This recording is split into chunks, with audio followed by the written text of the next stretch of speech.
SUVs and crossovers have become so popular lately that manufacturers are dressing up their other models to look the part. And MPVs are no exception. But what's the point of doing that? Is it just a marketing gimmick, or is there something in it for the consumer? Well, let's take a closer look at the Suzuki XL7 to see if it has anything more to offer aside from being an Ertiga on stilts.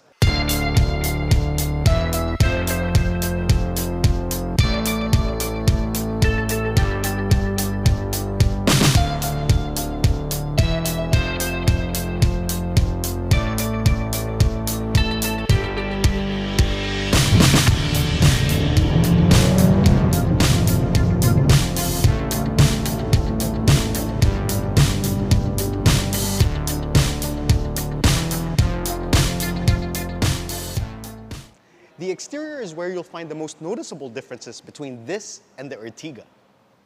For starters, you get a totally redesigned fascia, which has this big black grille with a chrome accent that flows all the way into the headlights, which houses the DRLs.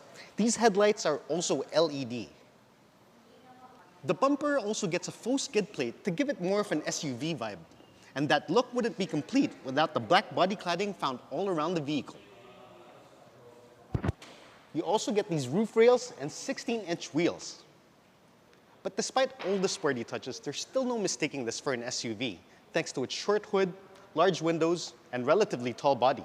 However, I'd be remiss to say that the changes here are purely cosmetic because this is 20 millimeters higher than the Ertiga, and that has to count for something. At the back, you get these LED tail lamps similar to what you'd find on the Ertiga, but the difference is you get this black garnish beneath the window, which I think is a really nice touch, especially if you have dark tinted windows. The rear bumper also sets itself apart with a faux skid plate, more black body cladding, and these vertical reflectors. Lifting this tailgate reveals 153 liters of storage, but if you need more room, there's additional compartments underneath the floor, and this will give you 199 liters even with the third row seats up. And if you can convince your in-laws to take the bus, folding the third row will give you over 500 liters of cargo space. Let's go ahead and check out the rest of the interior.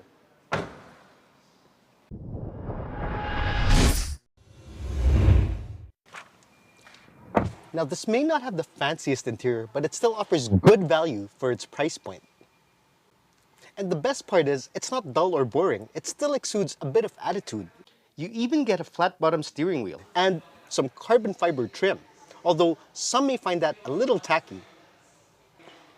As far as functional features go, you get automatic climate control and this 10-inch touchscreen, which comes standard with a reverse camera and Android Auto and Apple CarPlay.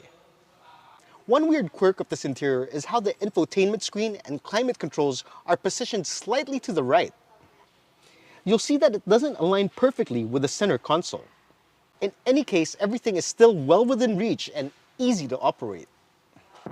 You also get ventilated cup holders and a movable armrest, and when you open it, it reveals a rather small cubbyhole.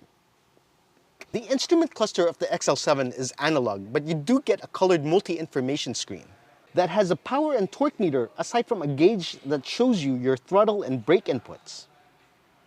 Now, that may not be necessary, but it's still a good to have. It just makes this interior a bit more special.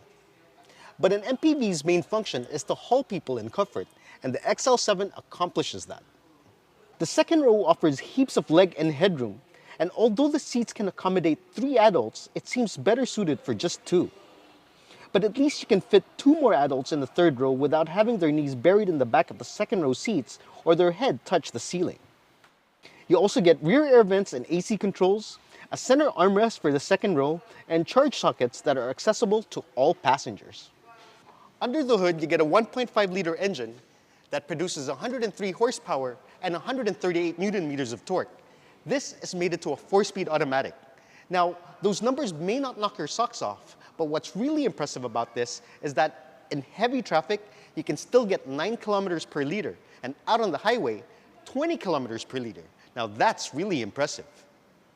And with that said, I think it's time to take this thing out for a drive.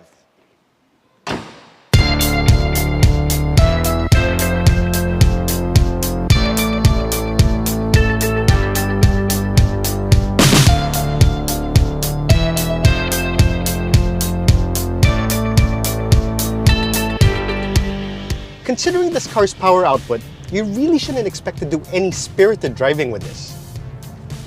And while acceleration won't be enough to wet anyone's pants, the important thing is that the car responds adequately to your throttle inputs. So passing other cars is a predictable affair.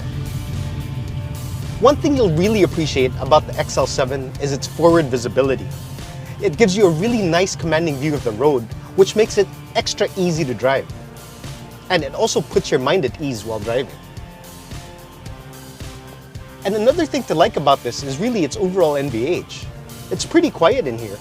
And even when you gun it, like what I'm doing now, you do hear the engine noise creep in, but it is by no means annoying.